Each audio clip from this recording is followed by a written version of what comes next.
You let your client answer. You're only Second, there Your to Honor. give legal advice. Your Honor, nung tinanong niya po kami point blank, hindi po kami, wala po kaming hesitation. Sinabi lang po namin na no. Ba't nagtagal ka Wala bago po kaming sumagot? masamang ginawa sa anak At mo. yung lawyer mo sinabi, they invoke the right to self-incrimination. Yes, Yan naman kasi laging, yan ang gasgas na linya pag nabubuking. hindi po, Your Honor. Wala pong nabubuking, wala po kaming inaaming allegations. We're denying all allegations. We're just, Your Honor, respectfully, we have constitutional rights too, and we just want our rights to be protected in this forum. There's a process that's ongoing. There's a case filed against us, and we would like to answer that in the proper. Sa amin pong palagay, itong aming pagdinig, kailangan, siyempre, may boses ang lahat. Pero doon po sa naganap na executive session, malinaw po sa aming pagkakaintindi na ito po ay makakarating dapat sa dapat karatingan. Bibigay ko lang po uli kay Senator Jinggoy Estrada. Senator? Maraming salamat, Mr. Chair. Based on the discussions earlier during the executive session, and of course we cannot divulge first yet the the details of what transpired during the executive session. But what we all understand right now, and we agreed together with the Senators Revilla, Padilla, Po, Grace Po, and Senator De La Rosa, there is a strong evidence against these two gentlemen. So we will just hold it. We will just withhold all the information until all the pieces of evidence that are going to be gathered by the NBI are in. So the committee has given them 2 days to receive all the pieces of evidence. So maybe we can schedule the next hearing on Thursday, together with all the parties concerned. Yes, Mr. Mulak. Senator Jinggoy, I just want to, kasi napag-usapan na po namin na kanina kasi nakita ko yung when they swore na they would tell the truth and nothing but the truth, para ako na insulto na we're willing to now to na ilabas na ebidensya ng text messages just to prove na hindi si Sandro yung unang nag-text. Kasi talagang pinapalabas nila sa media, si Sandro yung unang nag-text. Ngayon lalabas na namin, willing na kami. What about the NBI? From my evidence, if Attorney Conales, Laika. Good afternoon, Your Honor. Yes, Your Honor. Mapayag na si Mr. Mulak in behalf of his son to divulge all your pieces of evidence on hand. No, not all, Sen. Hanggang dun sa text lang. Kasi sa text, I just want to okay. prove them wrong na hindi si Sandro yung una nag-text. Nagsisinungaling sila. So I think they should, di ba? Your Honor, Mr. Chair, if I may, the National Bureau of Investigation would maintain the confidentiality of all the pieces of evidence we have. However, Your Honor, we could not prevent the complainant or the subjects, on the other hand, to show it to the public if they may decide so, Your Honor. So are you willing to divulge the text messages? Insofar as we are concerned, Your Honor, we are bound by the Department Circular Number 48 Series of 1993. But this is in aid of legislation. It won't bar anything. In aid of legislation overrides sensitive matters in any case in another forum. With all due respect, Your Honor, the NBI would like to maintain confidentiality of all evidence, Your Honor. However, should the complainant or the subjects, Your Honor, decide so to show it to the public, Your Honor, the NBI could not stop them so, Your Honor. Okay. All right. You can proceed if you want to. Your Honor, please. I just want to manifest to Honor that during the executive session, Your Honor, there was no the. May I proceed, Your Honor, please, Mr. Chair. It was not denied that it was my client who first texted, Your Honor. It was not being denied. What was being denied, Your Honor, was with regard to the invitation. I think that was clear during the executive Okay, session. let's just listen first to the Your Honor, please. revelation of the statements of Mr. We Mulak. submit to that, Mr. Chair. Your Have Honor. you, did the COMSEC administer the oath? Mr. Mulak? You administered the oath? Okay, Comsec, paki-administer ang oath ni Mr. Yes, Nigel will Mulak. you please raise your right hand? Do you swear to tell the truth and nothing but the truth to this committee? Yes po. The answer is in the affirmative, Mr. Chair. Okay, All right, make it brief, Mr. Mulak, because we still have a session. I'm doing this just to kasi nainsulto talaga ako nung sinabi nilang sa media na si Sandro yung una nag-text eh. That's why I'm doing this for my son. And for all the others na dumaan sa ganitong sitwasyon na walang kakayahang lumaban. This was the first text. At 3:59 a.m. Hi Sandro, saw you kanina. Didn't get to say hi. Nakauwi ka na? That was from That Jojo. is 3:59 a.m.? Yes po. What day? And then sumagot si Sa anong araw yun? 20 po yung yung August? July. 20 po yung gala. So this is 21 ng 21 na. madaling araw. Opo. Okay. Sir Jojo, sorry po. Di po kita nakita kanina. Naka-check-in po kami right now dito sa Marriott, sir. Sino nag-text yan? Po? Sino nag-text yan? Jojo. Hindi. Yung text si Jojo, saw you kanina. Didn't get to say hi. Nakauwi ka na ba? Okay, sumagot si Sandro. Sir Jojo, sorry po. Hindi po kita nakita kanina. Naka-check-in po kami right now sa Marriott, sir. Yun yung sagot ni Sandro. Papa. Hope to see you soonest, Sir Jojo. See you soonest. Sino nagsabi Sir nun? Jojo. Sino Ha? nagsabi nun? Si Sandro. Sandro. Okay, sabihin mo Is- lang. Kung Sandro. Is every Para klaro sa tao. event, lagi lagi magbabati si Jojo kay Sandro lang. Hi Sandro, happy birthday, Merry Christmas. So matagal na silang Okay, sige. magka-text ng gano'n. Proceed. And then, nag-text ulit si Jojo. Po? What time? Well, basta magkakasunod to ng text. Sige. Okay. Enjoy. Still partying? Sino kasama mo? Text si Jojo. Text si Jojo. Kumakain lang po right now. Kasama ko po friends ko. Sila Miss Nate and Elijah Alejo. Si Sandro yan. Si Sandro yung nag-text. So sabi ni Jojo, be safe. Okay? Tapos sumagot ulit si Alonso, si Sandro ng, thank you Sir Jojo. Hope to work with you. Hope to work with you again. See you soon po.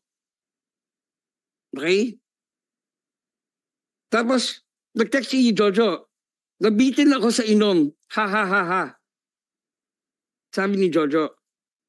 Tapos sumagot si Sandro ng, ako nga din po eh. Tapos sumagot ulit si Jojo. Yes, soon, cast kita. Yung reply niya was dun sa text ni Sandro na, thank you Sir Jojo, hope to work with you. See you soon po. So, siguro, misa kasi may mga messages na papasok late na eh. So, ito yung sagot naman ni, nauna yung nabitin ako sa inom, kesa ron sa, yes soon, ikakas kita, nagdidirect ako now. Sabi ni Jojo. Wow, sir. Looking forward to that too. Oh, tapos sumagot ulit si Jojo. Gusto mo ba? We have some alcohol here in the room. We can order some more. Saan po kayo, sir? Sabi ni Sandro. Belmont Hotel. Katabi lang ng Marriott's. So sabi ni Sandro, sino-sino po kayo, sir? Ha ha ha ha. Just me. Sumagot si Jojo. Just me. And then, matagal na yun, hindi nag-reply si Sandro. Siyempre, yung bata, nakita niyang siya na mag-isa, hindi na sumagot. Takot, di ba? Okay, so, after a while, siguro, nung na-realize na hindi na sumasagot si Sandro, at 4:37 a.m., ha, sumagot na si Jojo after a while, kasi hindi na nga nag-reply si Sandro. Ha, just kidding. Kasama ko the drama peeps. But we're wrapping up in a bit. Okay? Siyempre, kahit sinong artista na baguhan, given a chance na makasama mo yung drama peeps, you will take the chance. Dahil pagkakataon mo yun, i-market yung sarili mo eh. Makasama sila, makaparty mo. Di ba? Siguro sabi ni Sandro, this is my opportunity. Yes. My cast. That's why. Kaya nga, I would also do the same. naintindihan ko naman siya doon sa point na yun. Pero sabi ko, mali pa rin yung oras. That was yung kumbaga, sermon ko bilang magulang. Mali yung oras. Pero syempre, Sandro is of age already. 22 years old na siya, ha? That was what time? 4 Or in 37. the morning. Yes po. And then, sir, andyan ba kayo, sir? Kasi nga, I'm with the drama peeps di ba? So sabi ni Sandro, andyan ba kayo, sir? Baka po pwede dumaan saglit. Ha. Kabababa ko lang po. Hindi. Sumagot mo na siya ng sure. May kasama ka? Your Honor, please, we would like to, because we also have a copy of the Can you let Mr. Mulak finish first before you rebut or... we submit to that, Your Honor, Mr. Chair. Sure. May kasama ka? No po, ako lang. Kabababa ko lang po sa room ng friends ko. Ox. Sabi ni Jojo. And then, no po. May kasama ka? No po, ako lang. Ox, Belmont Hotel, 700B. Okay po, akit po ako. Just proves na sila yung una nag-text. Sila, di ba? But they admitted na kayo una nag-text, di ba? Yes, Your Honor. There was no denial that it was my client who first texted, Your Honor. There was no denial with respect to that, Your Honor. The only matter that my client was denying was, Your Honor, was with regard to the invitation. That is our allegation, Your Honor. Bakit yung pinalabas sa media na si Sandro yung una nag-text? Your Honor, we have no wala po kami pinapalabas po sa media na si Sandro ang unang nag-text, Your Honor. There was no like that. We just mentioned that there was a message like that, Your Honor. But you did not mention the prior conversation, the prior text before you Yes. you came out with that text. Yes, Your Honor, because it The was an media. answer to a question by a media person. Hindi, pinalalabas nyo kasi, base ron sa text na yun, na pinalalabas ninyo, na sige, pupunta muna ako dyan saglit. Dumaan saglit. Opo. Yan ang pinalalabas nyo sa media eh. So you were making it appear that it was Sandro who first texted Jojo. It was not our intention, Your Honor. We just mentioned it Ang hirap kasi, as an existence. There's an existent text, Your Honor. ang hirap kasi, you did not mention, paulit-ulit na lang ako kanina, you did not mention the previous text. That's why Sandro prompted to text you like that, to text him like that. Nadadaan ako dyan because Sandro, nung nag-text si Jojo na sinabi, I am with the drama peeps. So, komportable si Sandro na pumunta doon dahil may maraming tao. Oh. Kasi nung sinabi ni Jojo doon sa text na ako lang, hindi nag-reply si Sandro eh. It took a while for him to reply because Jojo texted again, no, joke lang. I am with the drama peeps. That's why he was convinced and he went to the room of ano. That's why he texted that text na sige, dadaan lang ako saglit. Ganun lang yun. We submit, Your Honor, with respect to all the messages, Your Honor. It's just that we have to include, Your Honor, also the whole message, Your Honor, stating that after he messaged, kasama ko the drama peeps, but we're wrapping up in a bit, Your Yeah, Honor. at sinabi naman ninyo. Yes, Your Honor. No, We just want to I manifest that, mentioned Your it. Honor, and to put that on record. It is up to the courts to appreciate We submit to that, Your the- Honor, Mr. Chair. your pieces of evidence. We are not a court here. We are here to investigate in aid of legislation. Yes, Your Honor. We submit, Your Honor. What else do you want to say? And then, Your Honor, since Your Honor, there's already an investigation being conducted by the Yeah, what FBI. this is a different investigation. I don't care about the investigation of NBI or DOJ. This is another investigation in aid of legislation. We can conduct an investigation anytime we want in aid of legislation. We submit to that, Your Honor, but with respect to the text messages, we have no further, We want to because here we want to ferret out the truth, the whole truth and nothing but the truth. no further manifestation, Your Honor, with regard to the text message. Let be on record, Your Honor, what we have mentioned, Your Honor, as our counter allegation to that, Your Honor. That is only, But you still, your two clients still deny that there was no drugs involved. Your Honor, as of the moment, they're invoking the right for self-incrimination, Your Honor, because, Your Honor, whatever question that may be asked to them, Your Honor, would be incriminating to them, Your Honor. So they're invoking the right Because of according to self-incrimination. Mr. Mulak, during the meeting held in Attorney Annette's house, tinanong ni Mr. Mulak yung dalawa, was there any drugs involved? Hindi sumagot. Your Honor, I think Ano yan? Silence means yes? Your Honor, during the executive session, which I don't want to divulge, Your Honor, since it's an executive session, it was already being answered by my client, Your Honor, that specific question. But since this is an What was their open, answer? during the executive session, No. they denied, Your Honor, during the executive session. Yeah, of course. Oh. But that is, Your Honor, I believe that during So the, they still deny that. Now I'm asking you, yes, Your Honor. walang drugs involved or Yes, Your Honor, they're denying that. bakit ang tagal nila sumagot nung tinanong ni Mr. Mulak sa bahay ni Attorney Annette? 3 times daw. As per my client, Your Honor, they're denying that matagal po silang sumagot. So at any rate, Your Honor, it's an allegation versus counter allegation, Your Honor. Okay, you let your client answer. You're only Submit, there Your to Honor. give legal advice. Your Honor, nung tinanong niya po kami point blank, hindi po kami, wala po kaming hesitation. Sinabi lang po namin na no. Ba't nagtagal ka Wala bago po kaming sumagot? masamang ginawa sa anak At mo. yung lawyer mo sinabi, they invoke the right to self-incrimination. Yes, Yan naman kasi laging, yan ang gasgas na linya pag nabubuking. hindi po, Your Honor. Wala pong nabubuking, wala po kaming inaaming allegations.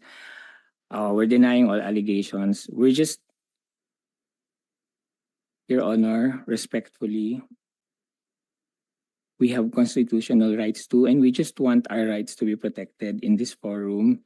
There's a process that's ongoing. There's a case filed against us, and we would like to answer that in the proper forum, Your Honor. That's why we're invoking that, but not because we're guilty. We maintain our innocence. We are not guilty. We have said this over and over. There was no hesitation when he asked us, and I said, no, wala kaming ginawa masama sa anak mo. So Jojo, Mr. Chairman, with your permission. So Jojo, you're denying the sexual harassment allegation. Yes, Your Honor. Yung angle na yan. Yes, Your Honor. Drugs. Yes, Your Honor. No. You still deny Yes, Your Honor. that there were drugs involved. Yes, Your Honor. Ano yung diniktik mong powder substance? Wala pong ganun, Your Honor. Baka lumabas sa So investigation yan. Jojo, ibig mo sabihin nagsisinungaling si Sandro? Well, I cannot speak po for Sandro Mulak, Kasi- Your Honor. I saw him personally after 2 days. Is that correct? The next day. The guy is really shaking. Masyadong apektado siya. No? Talagang na-trauma yung bata eh. So kung yung bata ganun ng reaksyon, me personally nakita ng dalawang mata ko, ikaw kilala din kita, kasama ka namin sa project, but ang sa akin lang, siyempre doon lang tayo maninindigan sa tama eh, no? Dahil so unfair. And si Nino pa. you know ninyo. Di ba? Alam mo, hindi na usapin dito yung issue about you, issue about the Mulak, so Sandro. Ang issue dito ngayon, yung pangkalahatan, we want to avoid this, yung ganito mangyari muli. Ang daming lumalabas na nagpuputukan sa iba't ibang istasyon, ito mga naaabuso, ganito, ganyan. Yun ang iniiwasan natin. Kaya Mr. Chairman, no, anyway, siyempre, ang lalabas dito ngayon, he said that, ganito, ganito. So, leave it to the committee kung ano man yung magiging decision nyo. But sa tandaan ninyo, hindi kami na may personal dito. Yung sa atin lang in aid of legislation para ma-avoid natin at maiwasan na maulit yung mga ganyang pangyayari. Pero sa totoo lang, ako, me personally, nakita ko yung bata, nanginginig siya. Sa mata ko, totoo yung sinasabi niya. Yun lang, Mr. Chair. Senator Jinggoy? Okay po. Siguro, you'll schedule another hearing with the permission of the chair. I hope si Sandro can attend the next hearing if he's physically fit to. Senator, I will Clear? talk to him. And also to the behavioral science. Siyempre, hingin ko pa rin po yung advice din po ng doctor kung okay na, kung feeling nila kaya na ni Sandro. Although, Sandro told me that he really wants to. Kaso nga lang, nag-advise yung behavioral science na huwag muna. Siyempre, mas pinakinggan ko yung expert, di ba? Of course. Pero he personally wants to talaga. Alright, NBI, siguro tapos na kayo mangolekta ng mga ebidensya ninyo by the time, Thursday. Oh, Good afternoon again, alright. your honorable senators. We actually scheduled to see Sandro again on Wednesday. On Wednesday for the third mental status examination. And of course, it would be up to the parents and the council if if Sandra is willing also. However, at this point in time, the way we see it, I agree with Senator Bong. He is in trauma and it's going to be difficult for him to appear in public because somehow it nanunumbalik po sa kanya yung pangyayari. Yung simptoma po na nakikita namin, kung patuloy pong ma-expose siya dito, it will exacerbate the symptoms that he is undergoing. But of course, it would be up to Sandro, their counsel, and the parents. Okay, we will just leave it up to the father and the opinion of your division. Okay. Attorney Laika ba? Conales. Yes, Your Honor. So Attorney Laika, Your Honor. pwede nang makolekta yung mga ebidensya ninyo by Wednesday, so we can hear. We will conduct another hearing on Thursday with the permission of the chair.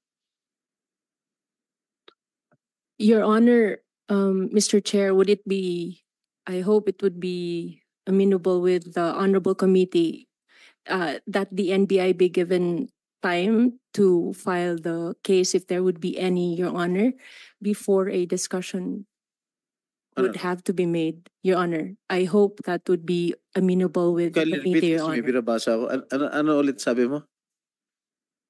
Kung maaari po kaya, Your Honor, na mabigyan ng pagkakataon ng NBI na mag-file ng kung meron mang kaso, bago po sana natin i-discuss sa publiko, Your Honor. However, Your Honor, the NBI would be willing to provide to you the report for purposes of the Senate Committee's appreciation, Your Honor. The only plea of the National Bureau of Investigation is that before any case would be filed or the investigation be terminated, that the same would not be disclosed to the public, Your Honor. When are you going to file?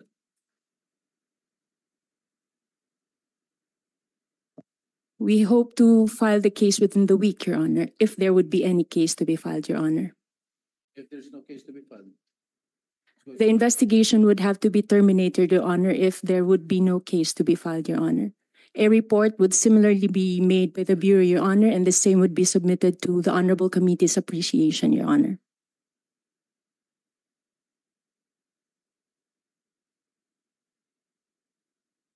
Basta sabi ni Sandro, when you testified earlier, na ayaw nila makita yung dalawa. Yan talaga yung inaalala ni Sandro. Ayaw niya kasi makita lang personally yung dalawa. Yeah, alright. Pwede Which, siya pwede lahat ba, naman po yata ng ganong klaseng kaso, ganun talaga yung naging effect. alright, pwede ba siya virtual? I will asking nga po. So, tonight. pwede. Ano opinion ni Miss Lumampaw? Pwede siya sumagot sa mga tanong online? I think, Your Honor, it would be better if Huwag he- nila focus sa kanya yung camera. Pag okay. siya nag-testify. If he will just appear in a close executive session with you than virtual, so that mas maganda po kasi yung nakikita nyo talaga yung behavioral observation upfront. But of course, it will be up to the parent and their counsel. And of course, because Sandra is already of age, he can decide po. Mhm. Where's the mother of Sandro? Yes, sir. Where's the mother of Sandro? Sa States po. Okay. So binigyan niya ng nanay yung consent. Opo, since he was 8 years old, ako lang nagpalaki kay Sandro. Okay. So, kailan na?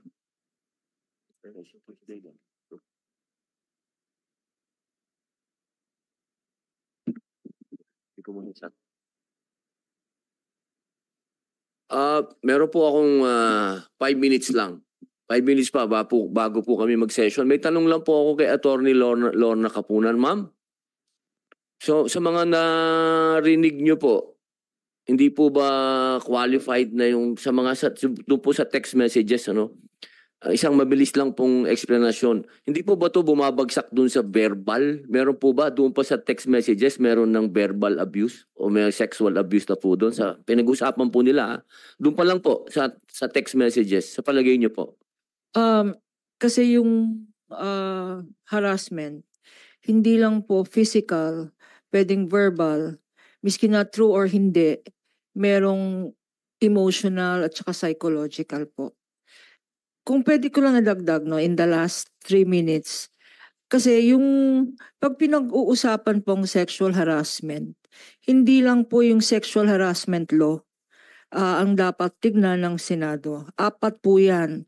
Meron tayong Sexual Harassment Act, meron tayong Revised Penal Code sa Act of Lasciviousness, meron po tayong Revised Penal Code on Rape, at yung sinabi niyo po yung expanded definition ng rape to include already men. No? At lastly, meron po tayong Safe Space Act. Sa palagay ko po, sa more than 40 years of practice ko, lalong-lalo dito sa involved naman ako sa industriya, on both sides, no, complainant and the accused, kailangan po talagang palitan o amendahan ang law natin. First of What all, particular law, attorney? in particular, the anti-sexual. All of the laws that you Yes mentioned? po. Are they Because obsolete? Especially the revised penal code. the areas that have to be Can you, amended. attorney, just to Yes po, on all the laws because, po. yeah, can you just put it in a writing Yes. piece of paper so the committee can study it? We So, will do that pwedeng po. lumabas sa committee report yan. Yes po. Yeah. Ang idadagdag ko lang, because this is the Committee on Media, ang dihado po dito ang victim. Lalong-lalo na sa case namin, practicing lawyer, ang court po nag-o-order ng gag rule. So yung victim hindi makasalita. At ang kalaban is either big business or the industry. So talagang dihado na nga sa batas, dihado pa sa media. So sana tanggalin natin yung gag order na yan para level ang playing field. Thank you po. Pag sinabi nyong may gag order, applicable, educate this committee, applicable ba sa Senate yan? Because we're doing this in aid of legislation. Yes po, because like for instance, well, it's public knowledge, no? This is not violation of the gag order rule. It's public knowledge that we represent Gretchen Fulido. And this case has been pending for 6 years. It has not been resolved. It's pending in court, pero hindi po nalalaman ng publiko sapagkat may gag May gag order. rule. And unfortunately, because of the gag order rule, victims cannot ventilate yung cases of sexual harassment because media is controlled by companies na sponsors nila, na ang industriya, di ba? At kung minsan ang perpetrators mga bossing.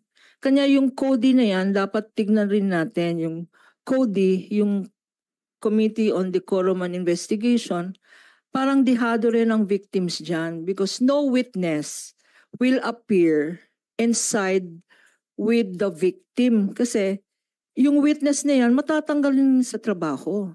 Hindi ho ba? Yung witness na yan, matatakot rin. Miski na victim pa rin, wala pong sumusuporta sa mga victims because yung membro po ng mga CODI at sinabi na po ng mga television stations here that were present said that they have a CODI, but who will testify against upper management? Ganun lang po. Tingnan po lang natin. At lastly na lang po, kagaya po ng sinabi ni Sir Nino Mulak, the trauma it has caused. So dapat yung penalties, napakaliit po ng penalty. 1 hanggang 30 days lang po ang sexual harassment at ang fine. Miski na guilty ka, bayaran mo na lang yan eh. Dapat taasan ang penalty at hindi lang yon mag-create ng trust fund para sa victim so that the victim will get assistance for the trauma and the psychological effect. Yun lang po, we will submit a position paper on the matter. Thank you po. Thank you very much, Attorney Kapunan, for your inputs or insights with regard to amending the laws that you have mentioned. Actually, some of them or all of them might be obsolete already kasi katulad nga sinabi niyo mabababa yung jail term o mababa yung fine, kahit sino pwede nilang bayaran kasi mababa lang yung ano. That's well appreciated, Attorney Kapunan. Mr. Chair. Okay po. Pasensya na po kayo dahil kulang na po kami sa oras. Pasensya na po kung hindi po namin nakuha lahat ng inyong mga gustong sabihin, pero iniimbitahan po namin kayo uli sa pag-resume po ng hearing namin kung ako po ay tama sa Thursday. Opo, sana po nandun po kayo uli lahat para po mapag-usapan po natin to. At katulad po ng sinabi ko kanina sa opening ko, ang maganda po dito nakikita natin yung mga batas na kailangan po nating amendahan o baguhin. Yun naman po ang papel namin talaga. Kaya sana po tulungan niyo po kami. Wala po kaming gustong idiin dito. Ang gusto po natin, magkatulungan po tayo para kami po ay makapagtrabaho at yun po kayo po bilang aming mga resource speaker, katulad po ng sinabi ni Senator Jinggoy, matulungan niyo po kami. Kaya ito pong pagdinig na ito ay pansamantala po naming sinususpend. Maraming salamat po.